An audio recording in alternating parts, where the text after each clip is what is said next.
ઘરમાં રહેતા કે પછી બજારમાં કામ ધંધા અર્થે બહાર નીકળતા વૃદ્ધો સૌથી મોટા સોફ્ટ ટાર્ગેટ હોય છે તસ્કર ટોળકીના। એક રિક્ષા ગેંગ એટલી સક્રિય બની છે કે રિક્ષામાં વૃદ્ધને વચ્ચે બેસાડવામાં આવી અને ત્યારબાદ તેને લૂંટી લેવામાં આવતા હતા।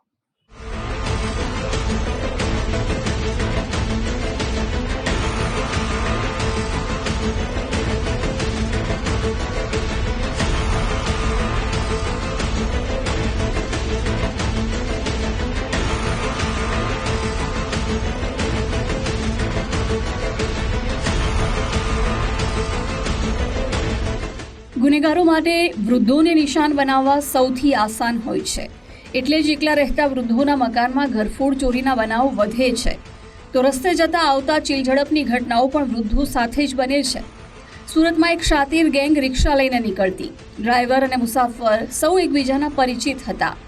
રસ્તેથી પસાર થતા એકલ દોકલ વૃદ્ધોને મુસાફર તરીકે રિક્ષામાં બેસાડતા, જે બાદ જગ્યા અદલાબદલી કરાવવાના બહાને ધારદાર કટરથી ગેંગની એક મહિલા સભ્ય સોનાની ચેન કે મંગળસૂત્ર જેવા ઘરેણા કાપી લેતી। આ ગુનાનો વૃદ્ધોને અહેસાસ થાય તે પહેલાં તો અધવચ્ચે ટોળકી તેમને કોઈ બહાનું બતાવીને રિક્ષામાંથી ઉતારી ફરાર થઈ જતી। આ શાતીર ટોળકીના અરવિંદ ધડુક, કાશીરામ સોલંકી, શંકર સોલંકી અને ગૌરી સોલંકી સુરત પોલીસના હાથે ઝડપાઈ ગયા। આ ટોળકી પૈકી કાશીરામ અને શંકર સોલંકી પિતરાઈ ભાઈ છે, તો ગૌરી સોલંકી તે બંનેની ભાભી થાય છે। આ તમામ આરોપીઓ પાસેથી સોના ચાંદીના દાગીના અને રિક્ષા મળીને 12.57 લાખ રૂપિયાનો મુદ્દામાલ જપ્ત કરવામાં આવ્યો છે। આ ઠગ ટોળકીએ પોલીસની પ્રાથમિક પૂછપરછમાં જહાંગીરપુરા, અડાજણ અને પાલ સહિતના પોલીસ સ્ટેશનમાં 14 ગુના આચર્યાની કબૂલાત કરી છે। કોઈ મુસાફરને શંકા ન જાય તે માટે ગૌરી સોલંકી 1.5 વર્ષના એક બાળકને પણ સાથે રાખતી હતી।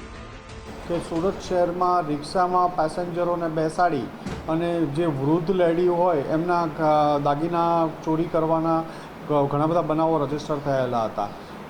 આ ગુનાનો વર્કઆઉટ કરતા હતા એમાં પોલીસ ઇન્સ્પેક્ટર જે.જી. પટેલ અને ડી.જે. સિસોદિયાને બાતમી મળી હતી કે મૂળ પાલીતાણાના અને હાલ કઠોર વિસ્તારમાં રહેતા 4 લોકો આજે અહીંયા સુરતમાં કરવામાં આવવાના, જહાંગીરપુરા વિસ્તારમાં આવવાના છે રિક્ષા લઈને ચોરી કરવા માટે।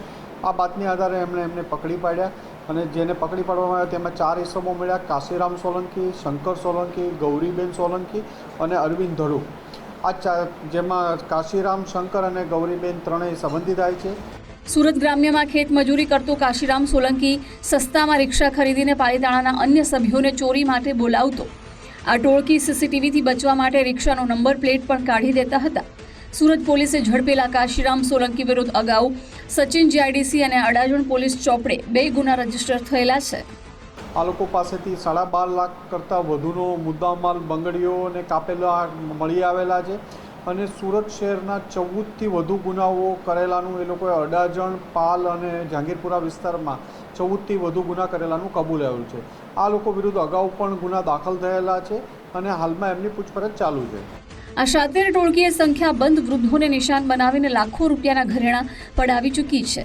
આ લૂંટારૂ ટોળકી પાસેથી મળેલા 3 મોબાઈલ ફોનની કોલ ડિટેલના આધારે પોલીસે અગાઉ ચોરીનો મુદ્દામાલ કોને વેચ્યો તે અંગે વિગતવાર તપાસ શરૂ કરી છે।